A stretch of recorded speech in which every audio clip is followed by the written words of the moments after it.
This Monday edition of the Oxford Exxon podcast. Chase Parham, Neal, McCready, Clark Ford studio this afternoon around 12:30. Hitting the button today. Neal in the middle of several podcasts, I'm assuming, on this Monday. G-Pit's coming up at 2 o'clock, I think. That is correct. And more. We'll talk baseball. We'll talk Elite Eight, the NCAA tournament, down to a Final Eight tonight and tomorrow. They're from the Indianapolis area, and there's an Arch Manning story on rebelgrove.com. You can go read that. We'll have more about that on tomorrow's Oxford Exxon podcast. However, today we might hit a little bit of it as well. So that's what's coming up today, and more on a show brought to you every single day by the Oxford Exxon, Highway 6 West in Oxford. Go get a lunch special, $5.69 for two sides of bread, 32-ounce drink. Check out the hot case. You get pork, you get chicken. Get a lot of side items, desserts, and more. And also with the Speed Pass Plus app, you can earn points and save money there with the Oxford Exxon. So download that at any Blue Sky location in Mississippi. Again, you can participate from the Clark Ford studio. We are Clark Ford's in Amory, Mississippi. 662-257-1900 is that number. Call it. Ask for Corey Clark. Tell Corey what Ford product you're looking for. He'll send you a quote within 15 minutes in business hours. It's right to the bottom line. There's no hassle. There's no haggle. You get your quote, and the rest is up to you.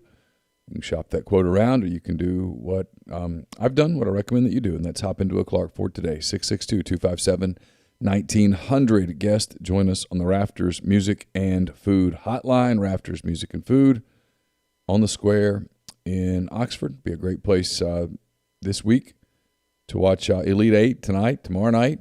Then you got Ole Miss at Florida baseball on Thursday through Saturday, and on Saturday, you've got the Final Four. You've got Major League Baseball starting on Thursday. So if you're just looking for a place to hang out and watch some stuff and have a burger or a po' boy or whatnot, you can do that. They've got live music, getting a little crazy late at night these days. So a lot of stuff happening there at Rafters, Music and Food on the Square in Oxford and also in New Albany. So plenty going on today. Where are you going to start? What do you want to talk about? What do you want to do? Probably would like for us to start with Arch Manning. Okay, is my guess. I'm guessing that has the most. So I don't forget, however, we'll all watch Florida Ole Miss together Thursday, 7 o'clock for that one. The times this weekend: Central Time, 7, 5:30, noon. Thursday, Friday, Saturday. There, all right. The times out of Gainesville, Florida licking their wounds a little bit after getting swept by the South Carolina Gamecocks over the weekend in Columbia. But again, hit that later. Arch I actually Manning. watched some of that game. Did you? I watched some of Florida, South Carolina Florida yesterday. did not play well this weekend. And then I watched while I was running. I was going to watch. The plan was because Carson had soccer from 2 to 4. Okay. And I got Carson to soccer early, and then I went to my gym and got stretched out and set up on my treadmill. I had about an hour and 40 minutes to work with.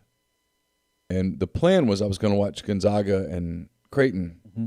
And the game was not very compelling because it was obvious Creighton didn't have enough. Gonzaga played poorly enough to keep it close for a little while, sort of. Close-ish. Yeah, right. And so I started flipping, and I landed on Mississippi State and Arkansas. They were just getting started. I think they're in the second inning. It was no score. And I was like, well, I'll just flip. And I ended up kind of stuck on that game because it was pretty interesting to watch the two teams and the way they handled adversity. I could give you a whole lot of one-game hot takes off that. But there's some body language things that if I were a Mississippi State coach, there were some body language things that I would not be happy with today. Yeah, they got punched in the mouth pretty good all weekend. We'll get to baseball. We introduced Sam Spiegelman, Rivals.com, has talked to Arch Manning. Again, that story on rebelgrove.com. You can find it there. Plenty of conversation on the message board regarding that topic. As Arch today named one of the early 5 stars for the 2023 class. I think 4 of those guys were named. Yeah, I mean, not to get into too much behind-the-scenes stuff here because I don't want to get in trouble. There's been a little revamping at Rivals. Yeah, that's fair. And I think you're going to see more conservative rankings. I don't think they're going to throw out 35 stars and then take 5 stars away much. Okay. I was wondering where you were going there. Okay. So they only have 4 young guys ranked 5 stars for the 2023 class as of today. That number will go up, presumably, over the course of time. More than 4. But for right now, there are only 4, and so I think it gives it significance. Yeah, as of right now, you've got a defensive end, Lebius Overton. He is from Milton, Georgia. I would assume our friend Pete DeWeese probably knows him. He used to coach at Milton. I'm going to guess Pete knows. Yeah, got saying he's got a hunch on Overton there. Then quarterback Malachi Nelson. He is from Los Alamitos, California. He's a 6'3", 195-pound pro-style quarterback in that 2023 class. Whose film looks terrific, by the way. I went and 5-star film looks good. I went and watched some of it after people like this. Neal could be an evaluator. Hey, the 5-star's good. Hey, we'll take him. My point is that the people do the whole deal of, there's no way he could be better than Arch. I'm like, well, how do you say that? You've never seen him play, and we've never seen Arch play, really. They're both really, really good. There was almost kind of the same size. There was a rivals kind of a debate last week about it, and I mean, one's 2 and one's 3. If you're going to put a hell of a lot of stock in it as of this moment, you have to go for it. When you get through, go up and take pictures of the UFOs outside while you're at it. But his film looks really good. I mean, I get it. I get why people at Rivals who watched it were like, look, this kid's the best quarterback in the country. And look, he's going to be at every camp in the world, but I mean, one of Arch's things is that you won't see him play actual football against top-end talent. He plays at private school in New Orleans. It's not necessarily out against, like Overton, like he's playing 7A Georgia football. There is a talent difference on what you're seeing every day. He's a defensive end, obviously, but nonetheless, and saying all that, I have no idea what classification Los Alamitos, California is, but nonetheless.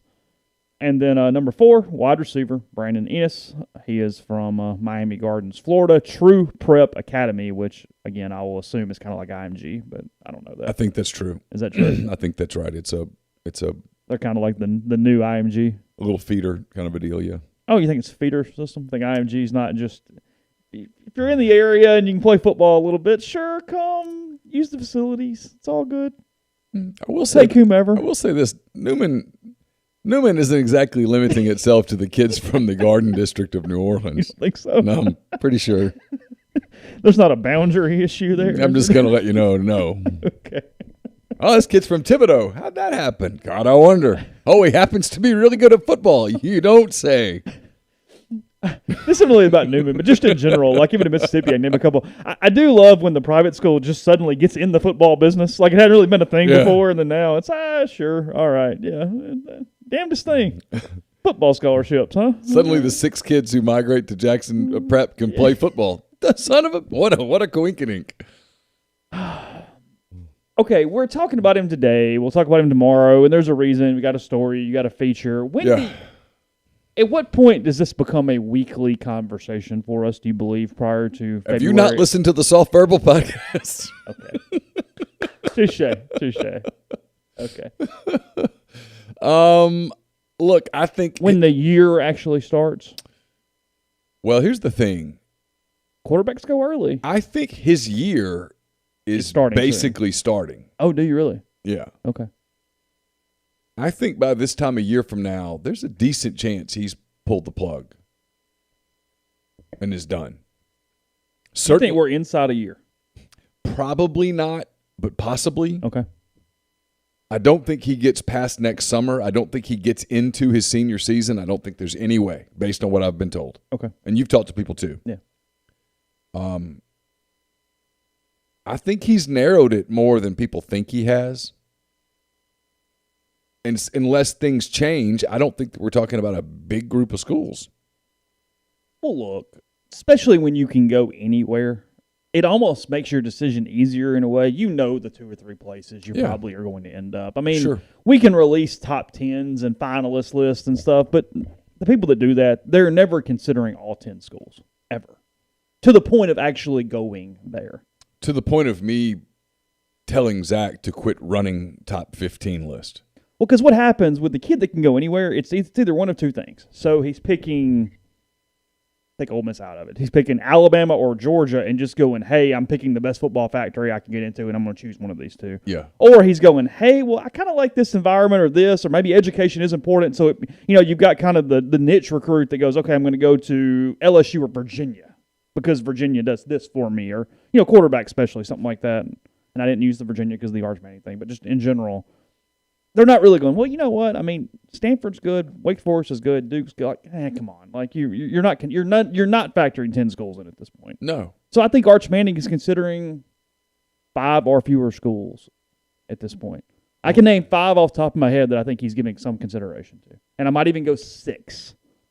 I'll go 6. Yeah, there's a 6th one that kind of popped in. And I'll put mine in order. Oh, okay. Go ahead. All right, you want an order? Sure. All right, as of today, I think the order is Clemson's 1, Alabama's 2, okay. Ole Miss is 3, okay. Texas is 4, LSU's 5, and if there's a 6th today, I'd say it's Virginia? Yeah, 6 is Virginia if there's a 6. I would put the other 5 ahead in whatever order you'd like to put them into. What order would you put them in today? You knew that I didn't know. So I don't know. I would put Ole Miss without knowing the 1. Let me do it that way because I really don't know between those two. I think Ole Miss is 2 or 3 today. I think if you're making a money line bet, you want the odds that are on Ole Miss today because I think they have the most volatile upward movement possible prior to signing day 2023. I think Does that make sense? Yeah. Because if you're sitting at 3, I think Ole Miss ends up in the top 2, and I have no idea whether they get him or not. That's what I'm saying. I don't think they ever backslide out of 3. They never get worse than that. And I think it becomes just a decision of I think I is agree. that what you're doing or not. I think I agree with that. I don't think they fall below 3 or 4. He likes Steve Sarkisian. Sure. But I don't think Texas is ahead of is very close to Ole Miss. He likes LSU, the school. He's got a bunch of friends who are going there. Sure. He's got a bunch of teammates who are going there. But I don't think he's going to go to LSU and play for Ed Orgeron this close to the heels of this rape thing. I do not either. With the potential of NCAA trouble. I think LSU. I think it's a 3-horse race is why I'm doing that. And then, if you told me there was a wild card outside of it, I would say it's Virginia because his mother went there. He's got a sister that's there. He likes it there. He's got a bunch of friends from Newman and stuff who are there. There is a comfort level there in much the same way that there's a comfort level here. I mean, Eli considered Virginia back in the day. Sure. So, yeah, I don't readily throw Virginia out, but I think Virginia would be, if you were doing odds on this, Virginia's like 30-1. Yeah, you're doing the long shot, something. Sure. Just go. Sure. Whatever. Ole Miss has to do this to get him. They've got to play well. The program has to continue to be stabilized. They have to get more and more stable. Time is on Ole Miss's side. If he had to decide today, I don't think he comes to Ole Miss. I don't either. But he doesn't have to decide today. He's got some time. This season coming up, from a stability standpoint, from a recruiting standpoint, from a just kind of the product that you put on the field, the kind of the product that you see off the field, all of those things matter. Well, everything matters. I mean, that's the one thing. I mean, the Manning family is not going, and I really just mean Cooper and his wife, honestly, here. It is not going to overlook any part of it. No, it's going to be a complete and utter program school decision, and always. Everything that looks like. There's nothing that is not considered in this decision. And so you look at the two schools that I think are ahead of Ole Miss right now, and they're clearly the two best football programs in the country today. Sure. They both have recruited him really hard. He's going to visit those two schools for sure. Alabama's putting quarterbacks in the NFL. Alabama's very stable. Alabama's going to be surrounded by talent. Off the field, there's really nothing. It's pretty steady. There's a lot of consistency there. Clemson's the same thing. Clemson's producing quarterbacks. Deshaun Watson, Trevor Lawrence. You're going to be surrounded by talent. You know who the coach is going to be. You pretty much know who the staff's going to be. And you know that you're going to compete for championships. And those things matter. They're putting tons of guys in the NFL, and it's stable. So you look at where Ole Miss is today.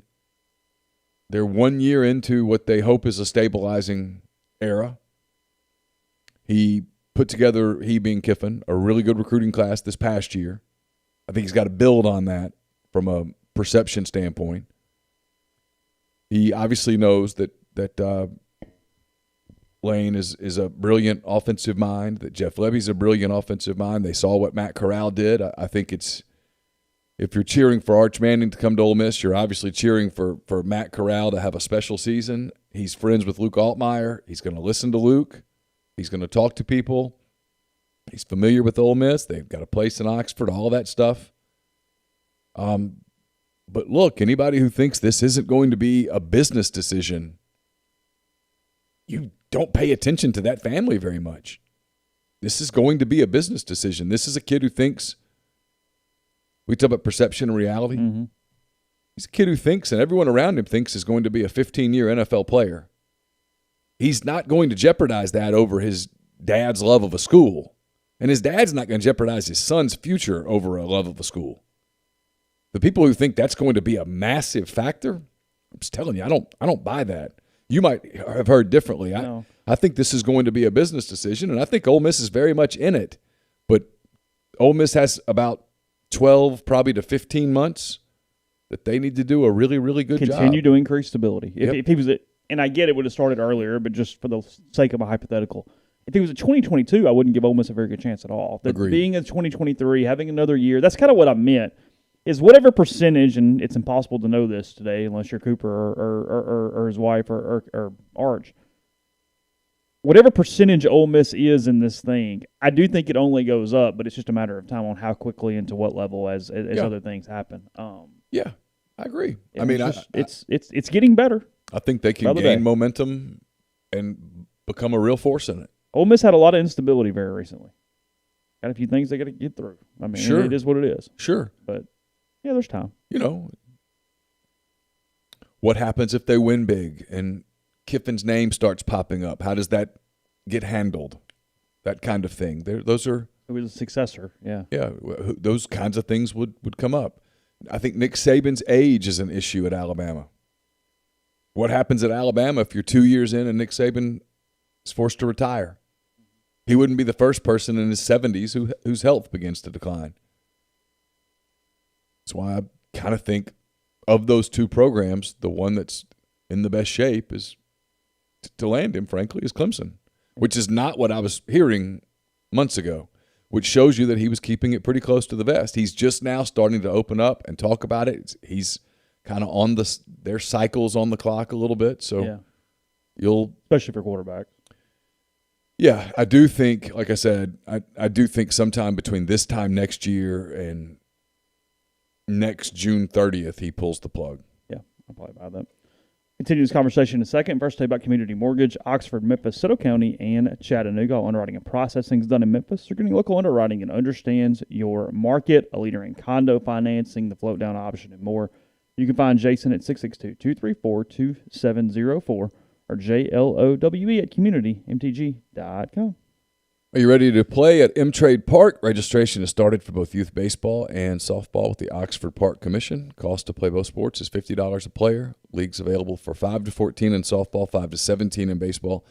Starts on May the 24th, ends on July the 2nd. The deadline to register is April the 4th. So that's this time of week from now. Yeah, 1 week. OxfordParkCommission.com to sign up. Also brought to you by Lammon's Fine Jewelry in Oxford. Lammon's is at 1126 North Lamar Boulevard in Oxford. They've been serving the Oxford area for 73 years. Engagement rings to wedding rings, fine jewelry, watches, pearls, fashion jewelry, and more. It's all there at Lammon's Fine Jewelry, LammonsFineJewelry.com, or call them at 662-234-2777. Also brought to you by Muddy Water Camo, MuddyWaterOutdoors.com. Go there. Get you some new information about some of the stuff they have offered, but just check out the website, MuddyWaterOutdoors.com. A lot of great stuff as the temperatures begin to warm up and you start getting outdoors more for some of your fishing needs. Speaking of warming up, it's starting to happen. We got a little cold snap coming this week, and then here comes the warm air. So you need to get your heating and air systems all set up. Make sure that air conditioning is in tip-top shape.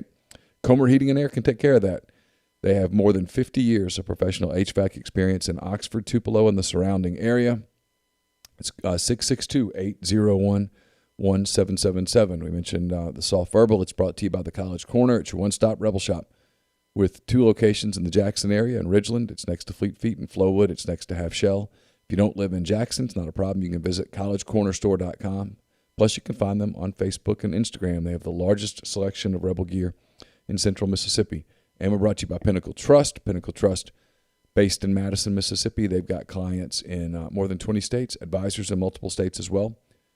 Founded in 1997, Pinnacle Trust provides detailed, specialized investment management, financial planning, retirement planning for individuals and businesses, and much more. What they do is they sit down with you, they listen to your goals, study your expenses, and put forth a comprehensive, detailed financial and retirement plan built just for you. It's pintrust.com, PINN trust.com. Mention that you heard about Pinnacle Trust on the podcast. You'll get 10% off your first year's fees. Podcast is brought to you by Northeast Spark, that service people across rural communities. 2 packages, the 100 Mbps or the Blaze. That's the 1 gig that powers the Clark Ford studio. Your hometown team bringing you world-class broadband, nespark.com. 662-238-3159. Phone service, parental controls, network security, and more. So find out if it's your area. They've been digging kind of all over town, getting into a lot more places. Call, see if it is for the air for you, and get the best internet possible. Again, 662-238-3159. Yeah, there's so many tributary conversations we'll have over the course of the weeks and months and days ahead. Well, people ask about Tennessee, for example. I think Tennessee's going to get a cursory look but it doesn't feel real because of Peyton. But I don't think he's going to go play for Josh Heupel. No, and they're a train wreck. There's no stability there. Right. Stability is very huge. Know what you're getting. It's the biggest word in this. Yeah, I think so too. It's bigger than loyalty or fan stuff. I'm just telling you, the people that get hung up on that, you're overplaying it. That won't matter. He will not pick a school because his parents are fans of it. It's just not going to happen. LSU had a real shot in this a year ago. Not now. Mm-mm. But a year ago they did. Yeah. I think they've fallen off the cliff. No. Oh, the rape thing and the NCAA stuff is just no. He's going to say all the right things about that as he should. He's a Louisiana boy. But no. Grew up there and the whole deal and got a lot of friends there. He's got some of his really good friends on the team at Newman are going to go there. Sure. So he's going to say the right things, but no. Last thing today for this. Again, we'll get into this. We'll get into as the time goes on. What does Ole Miss need to do if they don't get him, frankly? We'll talk about impacts, different things with him. But I see the question here, and this is definitely not something I can answer. It's for you or Zach. Is it impacting what they do in 2022 at quarterback at all? It's not impacting what they're trying to do. But it's got a chance to impact what they ultimately get.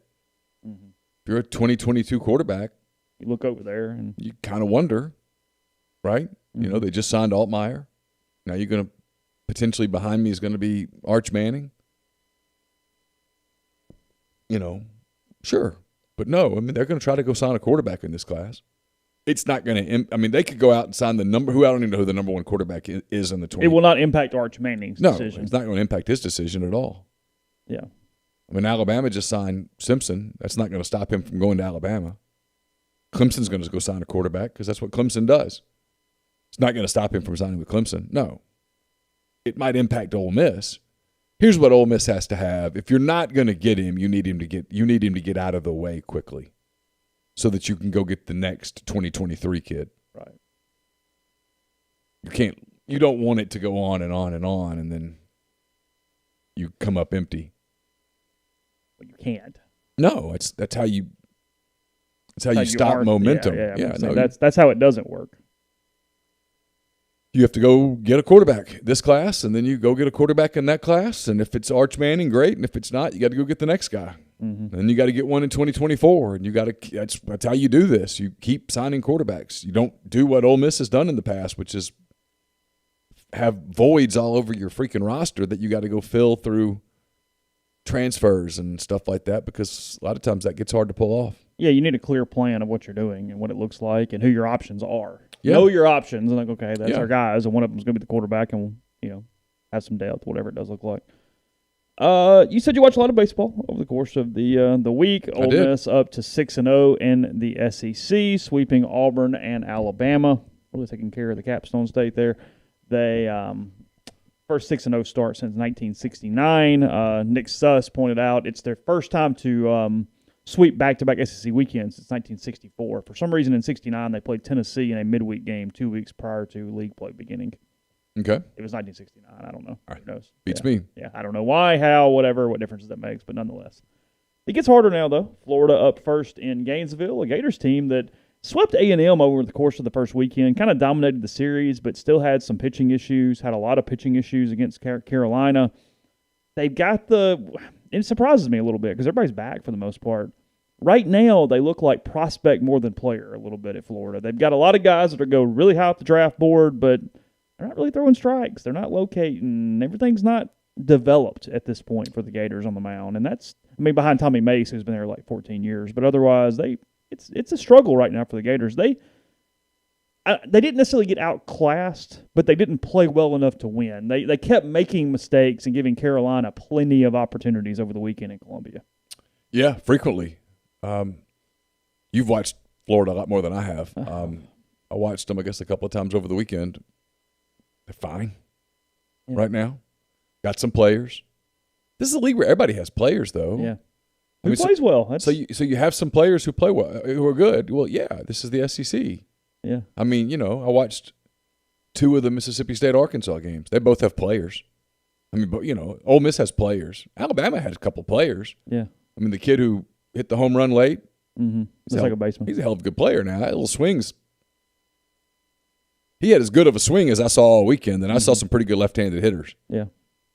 The first baseman for Arkansas, Slavins, I think is his name. They have the best lineup. What struck me about so I wrote about this in 10 Thoughts a little bit. Of the rotations outside of Vanderbilt, because of Ole Miss has the best rotation. Arkansas has some rotation issues. They're not huge, but they're just kind of there. Yeah. The kid yesterday, Lockhart, the left-hander, he was okay. Now Mississippi State put together a couple of rallies on him with infield choppers and a slowly hit ball and a shortstop kind of booted one a little bit, and he walked a guy, and then he hit a guy with 2 strikes, and he just wasn't super sharp. State couldn't knock him out, but the Arkansas coach, Van Horn, lost patience and went to the bullpen. Their bullpen's really good. Their bullpen closes doors. Arkansas's lineup, 1 through 9, is the best one I've seen so far. They are. They're really good. They just wear you down. The kid from Mississippi State, the big right-hander that pitched yesterday, he was 92, 93, threw some off-speed stuff. The umpire had a big zone. He just couldn't finish them. And then they had a moment in that game. It was fairly early. Arkansas had 2 on. They'd hit a home run to open the inning. Then they had men on second and third, nobody out. And he got 2 strikeouts. And he had 2 strikes on the catcher, Opitz, I think. Yeah. And he couldn't finish him, and Opitz got a hit.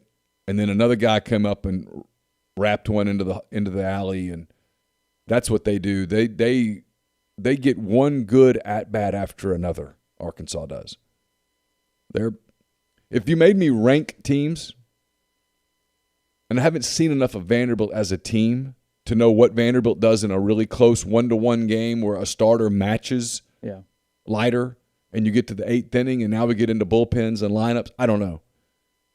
I'd probably put Vanderbilt number 1 just because of the 2 starters are so good. Yeah. I think I'd put Ole Miss slightly ahead of Arkansas. Because you're taking pitching over offense. Because I want the rotation. I think Arkansas's lineup today is better than Ole Miss's. And then I think State's down. I don't think State's as good as South Carolina. I don't think State's as good as Florida. And I know this is going to – Florida's still wildly talented. Yes. If Florida wins the national title, I'm not surprised. Well, like Florida had a dude that came up yesterday and hit a ball to straightaway center that just – it might not have landed yet. And it's just a raw power swing that he had.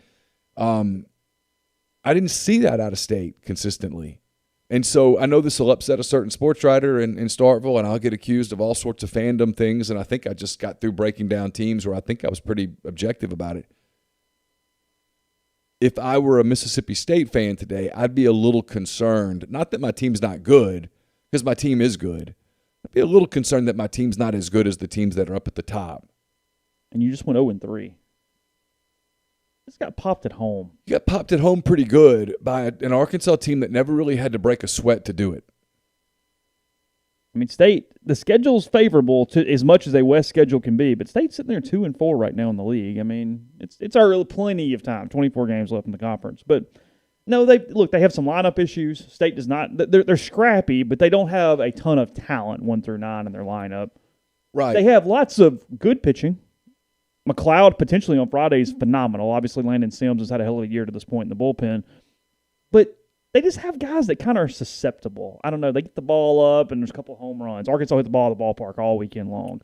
Well, they walk a couple dudes, and suddenly a double. There's just little stuff that State's not quite hemmed in very well from a rotation standpoint. No, they have played the least well of the teams we're discussing right now, other than Florida, who did not play well at all over the weekend. But, let's talk about Ole Miss and Arkansas again for a minute. So Ole Miss had that game on, I guess it was Saturday, where a couple of the big bats in the lineup didn't do anything. Yeah, they scored 11 runs. Like Graham didn't do anything at all on Saturday. That's right. Yeah. And then yesterday for Arkansas, Franklin, the center fielder, who's a stud, by the Christian way. Franklin. Whoa. He didn't give them much. Yet they got something out of Slavins, and they got something out of the young shortstop, and Opitz had a big hit, and they just got dudes, man. They got people who can. I'd love to see what their exit velocities are compared to some of the other teams. They hit the ball hard. I just didn't see that out of State. State, when they did score runs yesterday against Arkansas, it was a ground ball chopper that got outrun. It was they don't play small ball, but it's a small ball offense. It kind of second baseman booted a ball. The shortstop kind of made a weird throw. Stuff. But there was never that. They had a couple of chances where, hey, you need a big hit to get back into the game, and they couldn't get it. And then when Arkansas needed a big hit, they got one. And much the same way like Ole Miss got one the other day with Elko's double. Elko, yeah. You know, that's a difference. I mean, South Carolina yesterday, when they needed a big hit, they got it. I mean, they've got talent in that lineup. Look, Carolina's not bad. I mean, we keep acting like Carolina's the sisters of the poor. I mean, they're a top 20 ball club. Of course. I mean, it's the SEC. Yeah. I mean, like LSU's 1-5 in the league right now. I promise you. They got Vandy coming. I promise you, LSU has players on their team. I know everybody does the, hey, LSU's going to figure it out because LSU figures it out. I don't know this time. They don't look good. LSU looks frankly bad. They're a bad baseball team right now. They better be careful being bad right now in this league. I mean, because you can go 6-24 if you're not. My hot take is Paul Maneri's fired at the end of the year. I can see it. They've been okay, been good. What LSU still kind of has that. What happened with A&M and Georgia? Didn't Georgia come back and win the finale? I think I don't know. I thought they came back and won the finale. A&M. I mean, I got into college baseball, but I didn't get that. A&M's 2-4 in the league, so they won 2 out of 3 against Georgia this weekend because they got swept by Florida opening weekend. So yeah, A&M's fine. They're fine. LSU though, they've got a top 10 pick on Friday nights, who's not been great. He's been fine.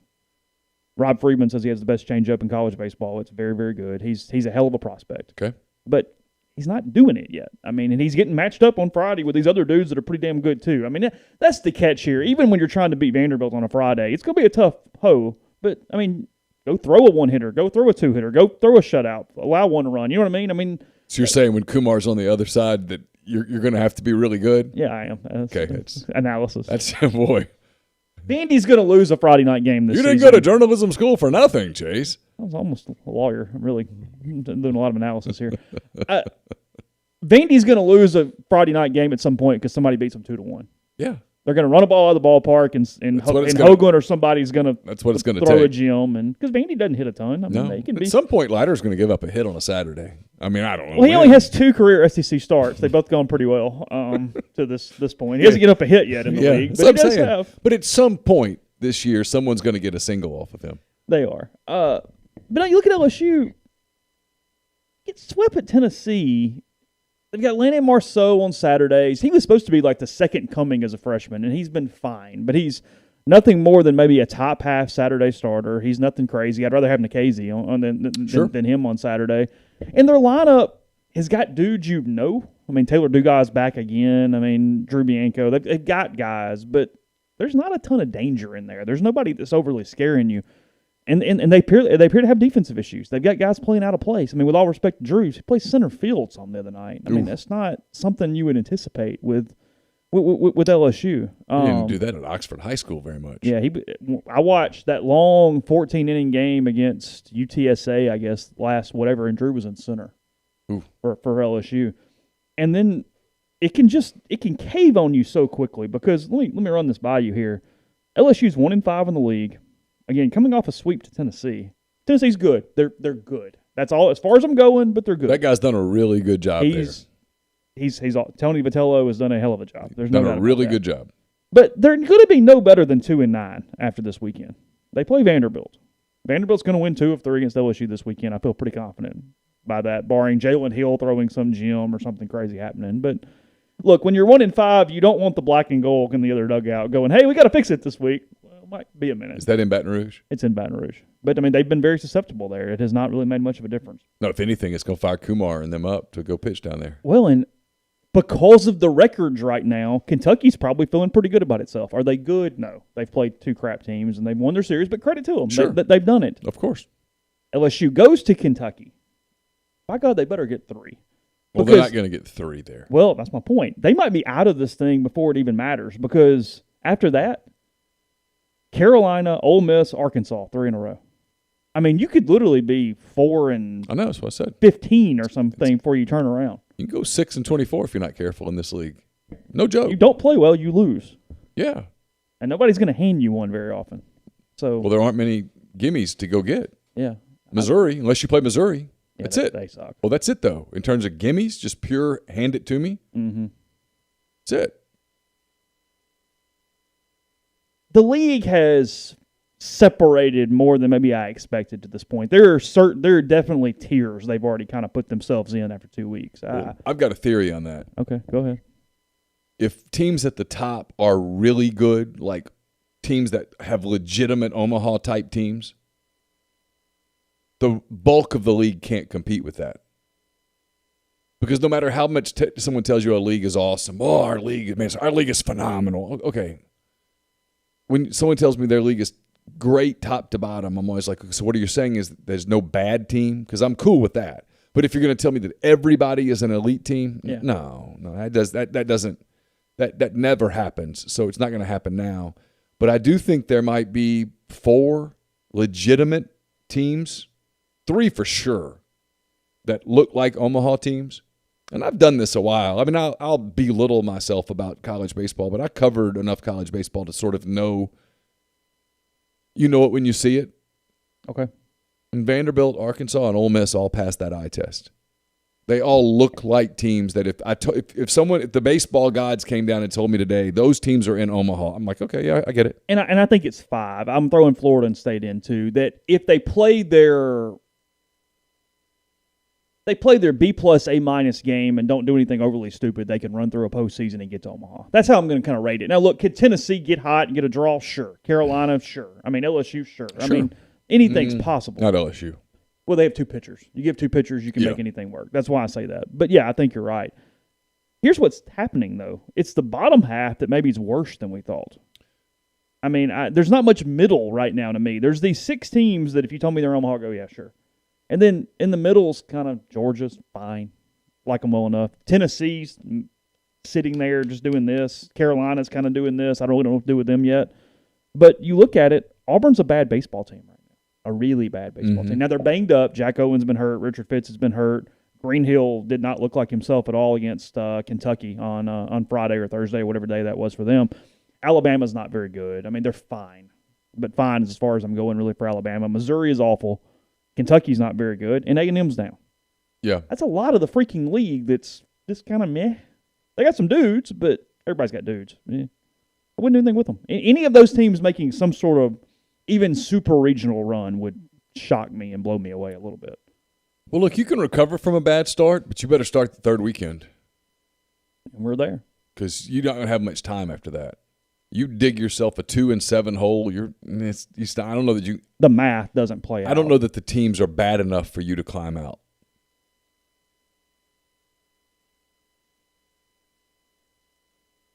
Who's Arkansas get this weekend? Auburn, I think. Auburn. Oh. I mean, they've got a chance to go on a little bit of a run here. Is that what you're thinking? Well, Yeah, a team that doesn't pitch it really well is going to struggle against them. Yeah, their schedule's just they don't play Vanderbilt, so the schedule kind of opens up a little bit for Arkansas. Missouri?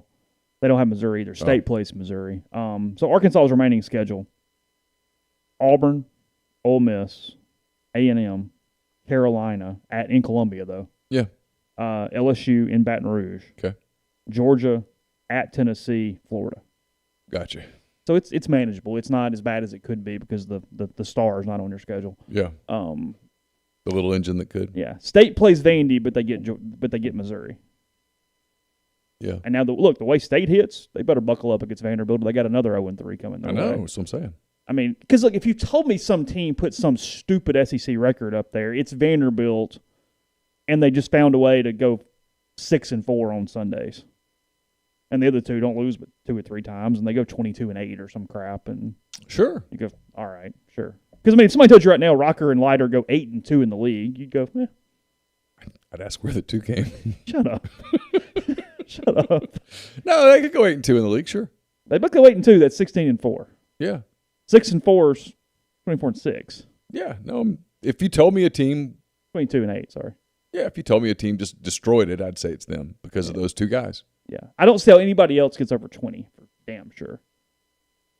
Because the other ones are West teams that have to play each other. I get it. But who's beating Arkansas? Because they've already beat State 3 times. I mean, that's what you're wondering right now. I guess what I'm saying is, look, let's say Ole Miss goes to Gainesville and gets 2. You won't be able to put enough people in the outfield for Arkansas was the first thing, which is going to happen any damn way, even if Florida sweeps. But, I mean, from a pure, if you're on the fence about college baseball, because look, these 2 teams do freaking hate one another. Arkansas Ole Miss is going to be a lot of fun. Yeah, it's going to be a whole lot of fun. Also, if you like to sort of trigger the mask people, it's going to be. You should just break your phone out and take pictures. Don't worry about who wins and loses and all that stuff. Just take pictures of people and post it on the internet. Because it's going to be a circus. Yeah, they will not be distanced at any level. Well, and look, the 2 teams hate each other and blah blah blah. Both teams know beyond a shadow of a doubt. You can watch it in their body language. They know they're good. Yeah. And no matter what happens that weekend, nobody's season's getting derailed. No, they're not going in the tank and going. No. No, look, it's hate each other from a very competitive, good place. It's, hey, to get where I'm going, I got to go through them. So this weekend we're locked in. We're here. Oh, yeah. They'll both be locked in. They're going to be amped up. State was locked. I mean, Arkansas was locked in at State. They were. You could see it. I mean, their dugout was. Arkansas social media took a little shade after the game. They made fun of Duty Noble a little bit. Yeah. They had some fun. Yeah. Well, they dealt with it for 3 days. I'm going to give them a pass. I know nothing about it. You know what? I'm going to give them a pass. Well, when you deal with that propaganda about it's the greatest stadium in the world, and the place you play is pretty nice too, you're going to have a little fun with it. Yeah. State can get pretty obnoxious about their baseball stadium. Oh, I'm sure it was an obnoxious weekend for Arkansas. There's no doubt about that. So when you get on the bus headed home, throw a few shots here. We'll head back. It's difficult for me to take. So to be terrifically offended by that. Podcast brought to you in part by Tyson Drugs and G&M Pharmacy, 662-236-2222. They deliver locally in the Oxford area. They also offer MedSync to fill your prescriptions the same day each month and take care of you, whether it's one delivery or one pickup there at your local pharmacy. They get the medicine you need when you need it. So find out how your local pharmacy can help you out and check them out again on South Lamar in Oxford or the Square in Holly Springs, 662-236-2222. We're also brought to you by John Edwards of Regency Travel Incorporated in Memphis. John's part of Virtuoso. It's a worldwide network of travel partners that allows him to supply his clients with added values, unique benefits, simply not available to other travelers. If you're thinking about traveling this summer, you want to plan something that's going to be really special, that takes advantage of the deals that are out there. If you have questions about what places are kind of open, what places aren't as open, all that stuff, get in touch with John. Give him some parameters, give him a budget, and he'll give you options that you're not going to find on your own. 901-494-3387 or send him an email, jedwards@regencytravel.net. First-time clients can save $50 off their first book trip just by telling John you heard about Regency Travel on the podcast. Also brought to you by Grenada Nissan. If you're in the market for a Nissan vehicle, Grenada Nissan's the place to go. They've got a complete selection of new and previously owned Nissan vehicles, great lease deals as well at GrenadaNissanUSA.com. And we're brought to you by Oxford University Bank, OUB, locally owned and operated right here in Oxford. When you deposit money at OUB, that money and the vast majority of the bank's profits go right back into the Oxford community. OUB gives you the comfort of home, all the benefits the big mega banks can provide, all the technology and products you can want, all with the personal touch. When you call OUB, you speak directly with a live person. There's no 10 buttons to push, no 5 minutes to wait. To learn more, go to liveoxfordbankoxford.com or call 662-234-6668. OUB is FDIC insured. I just realized I haven't put up a mailbag thread. I need to do that. Okay. The reason I've thought about it is because the mailbag is brought to you by Whitney McNutt of Tommy Morgan Incorporated Realtors, serving you for all your real estate needs in Oxford and Tupelo. Whitney sells condos, land, commercial, and residential family homes. And you can get in touch with her at 662-567-2573 or 662-842-3844. So March Madness gets to the Elite Eight tonight and tomorrow. I think our bracket challenge is done. I think last night ended that with Alabama. I think that is true. My heart was in my throat when Bama hit the three there, when Reese hit it from 27, 28 feet, because typically better team in overtime is going to win the game. But an onslaught there for UCLA. Bama just kind of ran into one of those night of their lives buzzsaws a little bit. I didn't think they played great, but UCLA doing what they did in the first half, hitting everything. Yeah. You can't expect that going in. I mean, talk about one hell of an NCAA tournament for the Pac-12. Well, when the dude put on the blindfold and kicked it backwards and it went in, you knew gonna be a night. You knew it was not Alabama's night. Pac-12's had a great tournament. Oh, USC's still in it. UCLA, Oregon State, and we thought SC could make a run. That's not overly surprising because of Mobley and the whole deal. I mean that makes sense. He's good.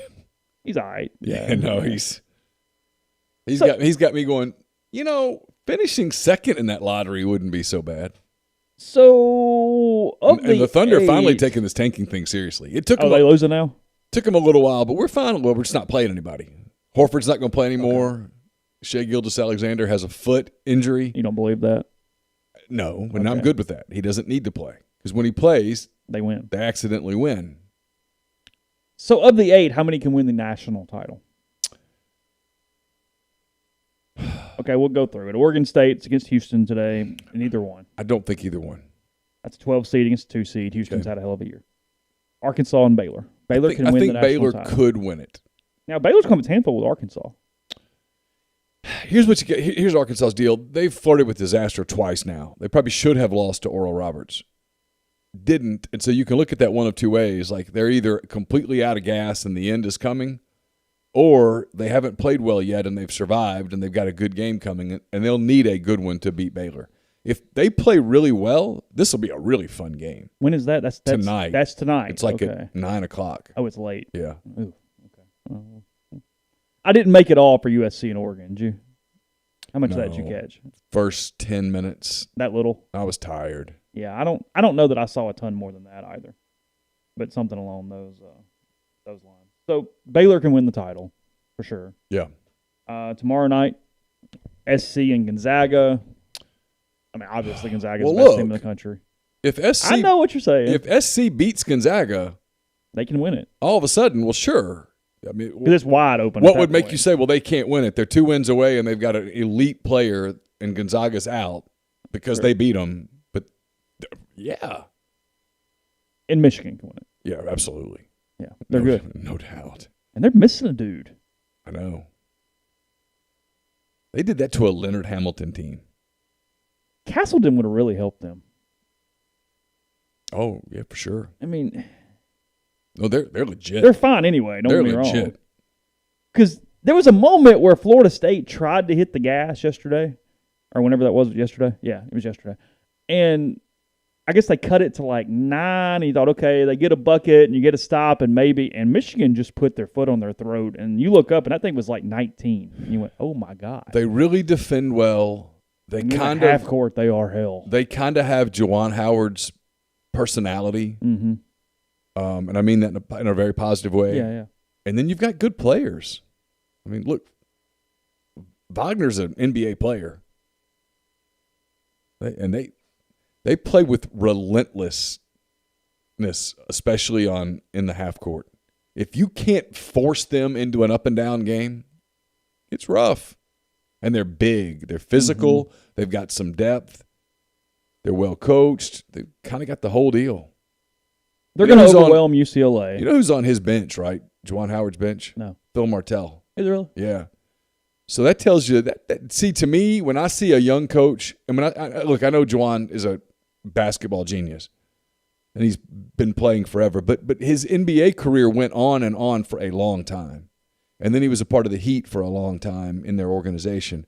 He gets the Michigan job, and one of the first things he does is he goes and gets a guy who was a college coach for 40 years, who's going to walk in that day as a better college coach than you are. Sure. When you do that. And has a blueprint about him. Hey, toughness. And I mean, we're talking, hey, this is. In other words, hey, I can put my ego aside enough to sit in a room and say, so, Phil, what would you do here? Mm-hmm. And take some of that information. That's, to me, that's a real sign of I want all the futures on Michigan. I want all the futures on Michigan. Oh, for sure. The next 5 years, I'll take the Wolverines. If you're a recruit and Juwan Howard's on the phone with you, mm-hmm. you're listening. Because he's still learning how to be a college coach. And he knows that. And by going out and getting somebody like Phil Martelli to be on your staff speaks volumes for what he's planning on doing. I'm making this comparison simply because of the former player angle. He has what about him you never even thought about seeing from Penny Hardaway as a coach. Oh, absolutely. And just daylight and dark. Well, not seeing here's the proof. Penny had Mike Miller on his staff and essentially ran him off. Yeah. No, Penny needed to go get one of those kind of dudes. A real former college coach, not somebody who knew how to, work the AAU circuit in Memphis. Coach. A coach. Yeah.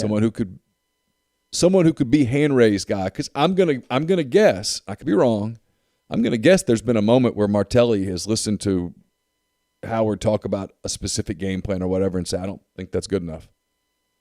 Oh, 100%. I mean, he brought him there, said, hey, be a voice. Be a voice. It's what Saban does so well. He's never afraid to surround himself with really good coaches. Yeah, sure. So we'll repick it at this point. Oregon State, Houston. I got Houston's going to win. Houston. And then Baylor's going to maul Houston in the next round. They're going to survive Arkansas tonight and then maul Houston. I think I agree with that. That's what it feels like to me. Because Baylor is really good. They've been overshadowed by Gonzaga for sure, and maybe even Michigan to an extent because of Juwan Howard. So you've got Baylor in the final. I do, yeah. Okay. I have Baylor in the final because that is one side, right? Yeah. And then I have Gonzaga beating SC and Michigan kind of just popping UCLA. I think so. I'm now really eagerly anticipating Michigan Gonzaga. That's got a chance to be really fun tomorrow night or whenever that is. I'm in the Final Four, sorry. Yeah. Like Saturday. That. And if it's Michigan SC now, inside's going to be a war now. That kid's he's a bad man. You want to talk futures? I love his future. Mobley? Yeah. Oh, goodness gracious. He is one athletic 7-footer. You say 3 or 4 costumes stick out. Know what you got planned at this point. I'm gonna take suggestions. I'm gonna have fun with it. I'm willing to kind of do whatever. Okay. It's pretty low key from everything I've seen. Like I think everybody's pretty laid back. All right, just it's all good. Are we doing this case scare thing again? I've got CNN on because I've been watching the trial this morning in Minneapolis, and Biden speaking now about COVID cases rising. Are cases rising? Because I really don't care. Are deaths rising? Are hospitalizations rising? Because otherwise, there comes a point where if you want to be vaccinated, you can be, and it's time to go. It's because the CDC director today, right? She got all emotional, yeah. Yeah, I saw that. I saw Caitlin Collins' tweet. Neal gets her tweets to his phone, and they were just laying on the table over here beside me, and I saw it when it popped up. I don't even know where my phone is. But we're not one of those states, right? I don't think so. We only had like 73 cases today. I saw from the Department of Health. I think it was 73, something like that. Yeah. How long has it been since the big first series with the Auburn? Almost. We're going on 2 weeks now. Well, it was the week before. But they still had open the week before. Tate's thing was 3 weeks ago. Oh, yeah. It was Belmont or Belmont. ULM or whomever it was. ULM. ULM. Yeah, it was ULM. Sorry. No, you're I didn't mean to disrupt. Didn't mean to get us off topic. You're golden. You're all good. That's a good question though. Next 5 years, what are the 3 basketball teams in college you want the futures on from a stock market standpoint? It's Gonzaga, Michigan, and somebody else. Because Gonzaga's getting 5 stars now. For sure. Man, it's going to be an annual thing with the Bulldogs. They have 2 lottery picks. Gonzaga, it's Michigan. Who else though? Ooh. Because I don't know that I want one of these one and dones right now with Kansas, Kentucky, or UNC. I mean, look, they're never going to suck year over year over year. No. But I don't know that they're the next pick, however. It's a great question. It's those 2, though, for sure. Well, that's not even. Yeah, I mean, I'm. I don't know. Nobody's sticking out. You want Bama? Not based off 1 year. Someone said Baylor. I'm not ready to do that. That just feels weird. At the end of the day, it's still Waco. It's why I'm not jumping on Texas Tech. Right. I mean, I'd think about Bama. I think if the guy's that good of a coach. It's at least a thought, right? Sure. It's not Arkansas. It's not. It's not. No, I mean, he's done a hell of a job, and they're in the Elite Eight, and you can't take that away from them. But no, it's not them. Let's always talk about father time with Tom Brady, NFL players typically because of the short span in the NFL. ESPN.com with an article today. Baseball starts on Thursday. The 5 players who could pass Mike Trout as MLB's best player this season. I think that Trout's been the best player in Major League Baseball for the last 10 years. Mookie Betts. But they picked up 5 today that think this season could be number 1. Okay. I mean, I wouldn't necessarily want you to guess, but you can. That's fine. Well, Betts would be one for sure. He is. He's on the list. By the way, Mookie Betts, the last 162 games, he's hit 296. Trout's hit 288. 928 OPS to 1052. Trout ahead there. Trout with by far more home runs and RBIs. Runs scored is in Betts' favor if you want to count that. And then Betts has had more stolen bases. Over the last 162 games, Trout has 9.4 WAR and Betts has 7.9 WAR. So Betts is one of them. Okay. Pretty close there from a WAR standpoint. Fernando Tatis Jr., but he is on the list. There's an injury there that is concerning. Tatis, 6.5 WAR over the last 162 games. He's hit 301 with a 956 OPS, 39 bombs, and 98 RBIs. Also stole 27 bases. Juan Soto. He is on the Nationals. list. Yes, that is correct. Juan Soto, 1,047 OPS, only 5 points below Mike Trout, 41 homers, 121 RBIs. He stole 15 bases. I do not have his WAR on this list. And the only other guy that sticks out in that possible category to me is Acuna. And he is also on that list. Okay. The case for Soto is kind of interesting. It says OBP is life. Trout's most valuable skill is his ability to get on base. With a career 418 OBP, with a season best of 460 and 18. Soto has a career 415 on base percentage, topping 400 each of his 3 seasons, including a ridiculous 490 mark in 2020. The last qualifying hitter with an OBP that high was Barry Bonds. Before Bonds, it was Ted Williams and Mickey Mantle in 1957. Wow. So when you hit like Soto, you can be the best player in the game even if you don't play up the middle, just like Bonds or Williams, they say. Hell yeah. Hell of a number there. Well, and look, he's a guy that if I'm Major League Baseball, I mark it. Soto? Yeah. I mean, his at-bats are so fun because he is so locked in every pitch. Don't you love that? I mean, that's what you want. I mean, you want the guy that competes and plays with this joy. I love Soto. I mean, I think he's that good. I think Tatis is that good. You're jumping on projection with Acuna at this point.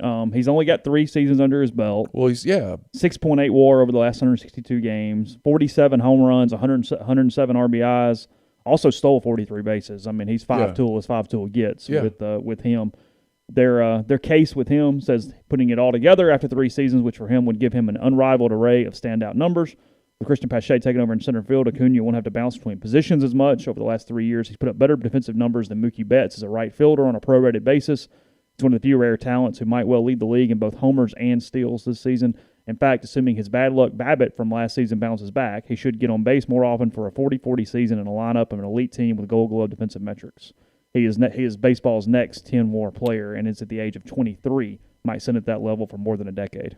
Atlanta's decision is going to be at the break, at the trade deadline. Do you trade some of your future to really go for it now? Because if they do, a guy like Acuna becomes a household name as much as you can in baseball. Yeah, sure. The history of 10-win corner outfielders looks like this. Betts in 18, juiced up seasons from Bonds and Sammy Sosa. Jumped back more than 3 decades to Carl Yastrzemski twice. 1 year for Stan Musial, 3 for Ted Williams, and 8 for Babe Ruth. That's it. Wow. Corner 10-win players in a year. You have one left. Would you like to take a guess, or you want me to tell you? Somebody you probably hate. So you tell me it's a Cardinal or a Brewer? So it's Yelich? Yeah, Yelich. Yeah, I don't see that. I don't think Yelich is as good as those other guys. I mean, if you tell me today I can build a baseball team and I can have Soto or Yelich, I'm like Soto. I can have Acuna or Yelich, it's Acuna. I mean, I don't even think about it. I might even take Cody Bellinger before I take Yelich. While Trout was leading the AL in OPS plus in 18 and 19, Yelich was doing the same in the NL. In fact, his 343 total bases in 18 are more than Trout ever had in a single season.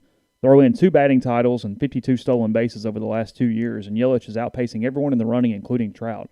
Both have a first and second place MVP finish during that time as well, and Yelich's career 807 OPS against left-handed pitching is top 10 for left-handed hitters over the past 40 years.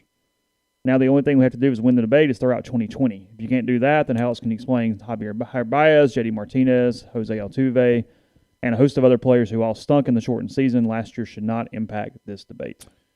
Well, it's going to be interesting to watch this year because if they stick to some of these hardcore COVID things where the players can't go back and look at video between at-bats, that was a killer for Yelich. Yeah. It was a killer for Javi Baez. It destroyed them. It completely took away a key part of their approach. Those are guys who like to watch video during games. They would go to the video room and watch the video of their at-bat, pick up things. They didn't let them do that last year because you could catch COVID in the video room. I didn't realize that. And so do you let them do it again this year? Or do you still go, no, that COVID room, it's a bad place.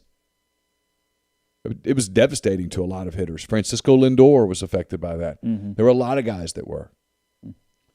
Podcast brought to you in part by Visit Oxford. Visit oxfordms.com. Go there, check out the events every single day and week. They update it daily as needed. And remember that next week when Ole Miss returns to play Arkansas, if you'd like something to do prior to Friday's first pitch, bus tours at 3 and 4 o'clock outside Visit Oxford there on the square. Also tunes around town that weekend as well. They will set up in 4 different locations. You can get some food, get some ice cream, wander about, and have 4 different musical acts at your disposal. So again, visit oxfordms.com.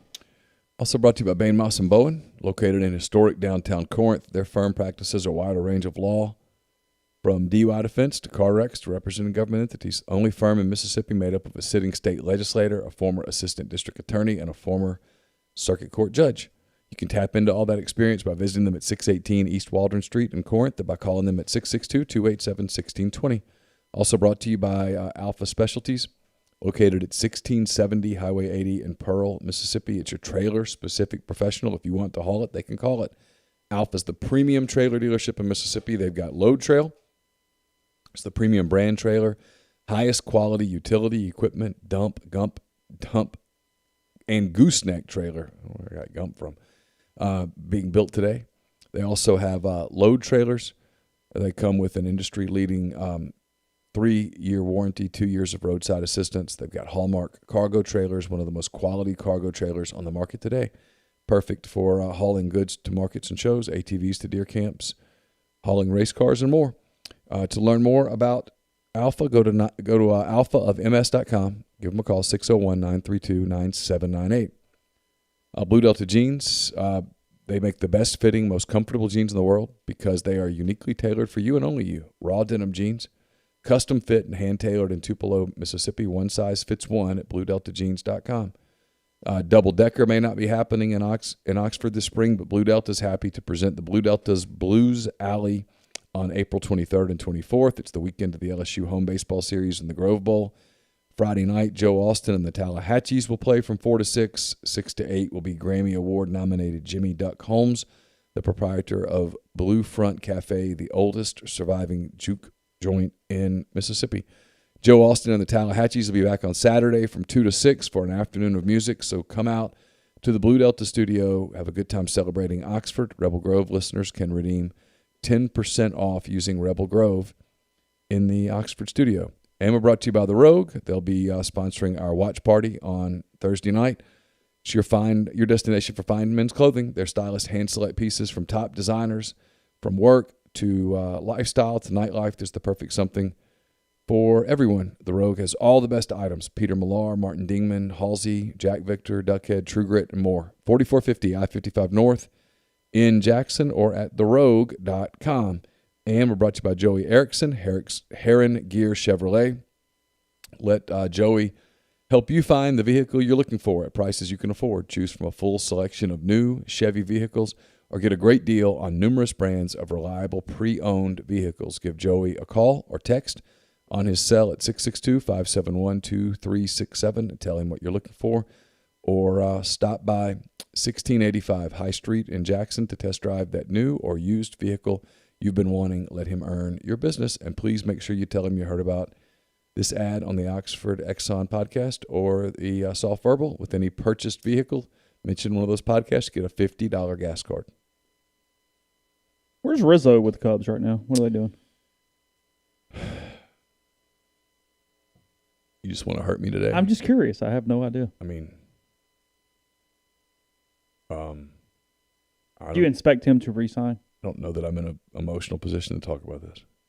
No, I don't. I think this is his last year with the Cubs. I think it's Baez's last year with the Cubs. I think it's Bryant's last year with the Cubs. They lowballed him, which is an insult. You're better off just no offer. He talked today about, he loves to stay in Chicago, blah, blah, blah. But that, he wants to get what's his, and I don't blame him. Talked about how one of his best friends in baseball is John Lester, who he noted has a legacy in two different cities, Boston and Chicago. And so very clearly Anthony Rizzo is beginning to think about the next step in his career, which for those of us who are real Cub fans, I think it's kind of a difficult thing to imagine looking out there and not seeing Anthony Rizzo at first base. You don't want the Cubs' futures. Speaking of futures today. No. Yeah.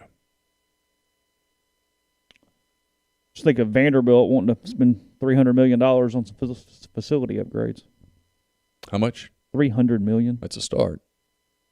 They have to actually get the $300 million, but, I would suggest to them that they spend it on football and men's basketball. Vanderbilt announced a $300 million project Monday to improve football and basketball facilities and a new Vandy United Fund to raise money for athletics programs. The Vandy United Fund already has $200 million committed, with $100 million from the university, along with $90 million from anonymous donors, and another $10 million from John R. Ingram, member of the Board of Trust and lead owner of MLS's Nashville team. Oh. Chancellor Daniel Dermeyer said at a news conference that the fund represents the largest undertaking of its kind in Vanderbilt athletics history. It's a bold step, he said. So football will get upgraded meeting rooms, offices, training rooms, an expanded locker room, and a full-length indoor practice field adjacent to the outdoor practice fields. Basketball will get dedicated practice courts for both the men's and women's teams, along with improvements in the weight room, locker rooms, and offices. You'll notice there that none of that had anything to do with the stadiums whatsoever. Look, you can get away with Memorial Gym for a while. It's fine. But Vanderbilt Stadium. But you're going to have to do something about the stadium. And there's an easy answer for them. It's to go in with the MLS team and build one that you can both use. Yeah. Vanderbilt Stadium has not had a renovation since 1981. Just build a 45,000-seat soccer stadium that you can also play football in and be done with it. It'll be fine. They're still Vanderbilt, whatever. I'm not optimistic that anything's changing anytime soon at all. No, I don't like their futures. Don't like Vanderbilt football. No. You think Clark Lee will be somewhere else in 4 years? Yeah. Give him 3. I'll give him 4. Oh, you give him the 4th. Because he's an alum. So they won't wait one more year before firing he him might and rinse and repeating. He might give it one more year before he just goes, oh, to hell with it.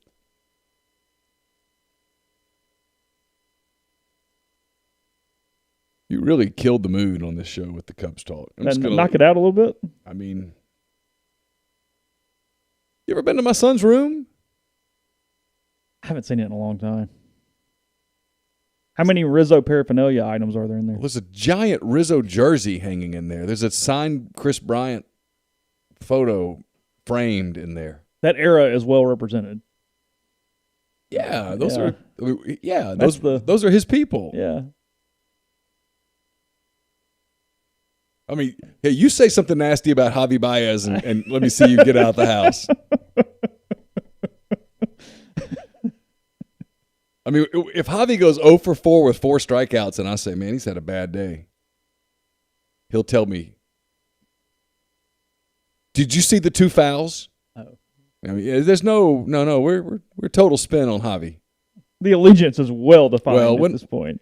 Look, you got to remember, he picked Javi before Javi came over in San Francisco to him that day and talked to him. So then it just cements. You think? Yeah, locking it down at that point. Yeah, what do you think? Pay him whatever. He's a Cub.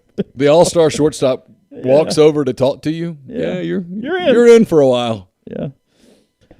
Oh, yeah, we got the damn dog's name Rizzo, for God's sake. True. Yeah, I mean, we're. What do you do about that? Rename That's a good him? point. The last time you did that, it was just like Wrigley and Miller. And that's not going anywhere. That's all fine. What do you think? Rename him Contreras or Hendricks? How long did it take you to pick up on that? Yeah, he's a rockhead. Not long. Sure. So that's what you say when I get to eat? Okay, cool. All right. Yeah. All good.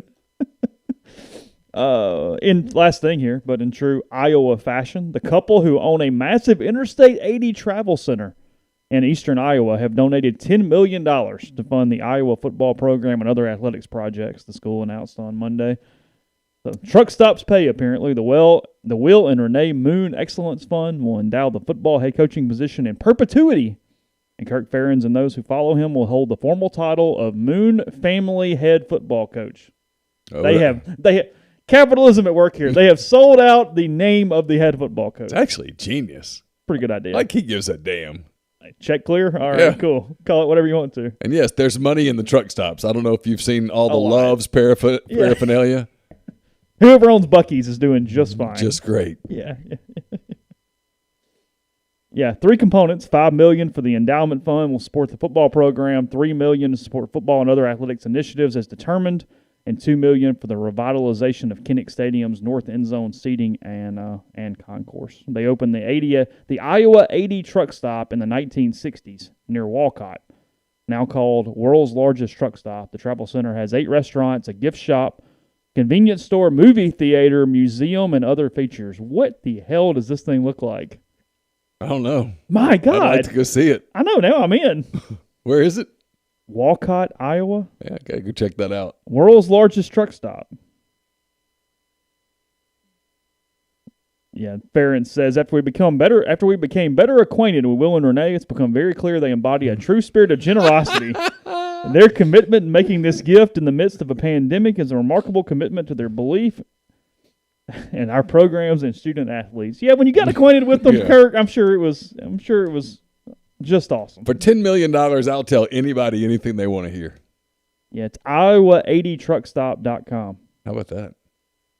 It is a big son of a gun.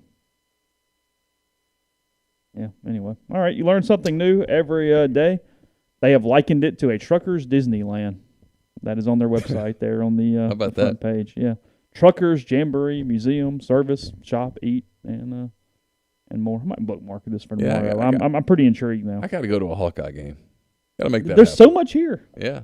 I mean, it looks like an airline, like an airport terminal food court. It's kind of what it looks like. So, anyway, all right, we'll leave you with that today. G-Pit's coming soon on the MPW Digital Network. We'll be back tomorrow, and then leading up to more spring football, as well as Ole Miss and Florida again Thursday night from Gainesville, 7:00 for that first pitch. Rebels trying to get to 7-0, probably for the first time in school history. I have no idea. So, anyway, for now, Chase, talk to you tomorrow. Take care. Have a good day.